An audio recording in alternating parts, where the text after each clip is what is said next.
الشركه دي عملت اغبى حركه في التاريخ، انت عارفها بس انت مش عارف انك عارفها. سمعت عن شركه اسمها بلوك باستر قبل كده؟ الشركه دي يا سيدي زمان كانت بتأجر شرايط الفيديو، ودي كانت اكبر شركه معروفه في امريكا. تمام، دي بقى في الالفينات شركه ستارت اب كده صغيره اسمها نتفليكس، حيالله ما حدش عارفهم، راحت للشركه بتاع بلوك باسترز دي وقالت لهم تشتروني ب 50 مليون دولار، مش اكتر يعني. السي او بقى بتاع بلوك باستر ده قال لهم انا مش عايز اهبل والنبي الله يرضى عليكم، انتوا مين اصلا عشان اشتريكوا؟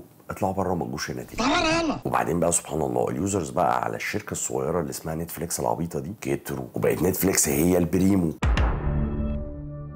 بدل من 50 مليون ل 188 مليون دولار. اما شركه بلوك باسترز يا عيني بدل ما هي حتى تفكر تنافس، فضلت مكمله في ايجار شرايط الفيديو زي ما هي. فالناس كلها بدات تفكس لموضوع شرايط الفيديو وبقت تتجه الى الاستريمنج. يا اروح اجيب شريط فيديو لما انا بفتح التلفزيون بتفرج على اي حاجه انا عايزها. نفسي اشوف السي او بتاع الشركه دي دلوقتي بيقول ايه.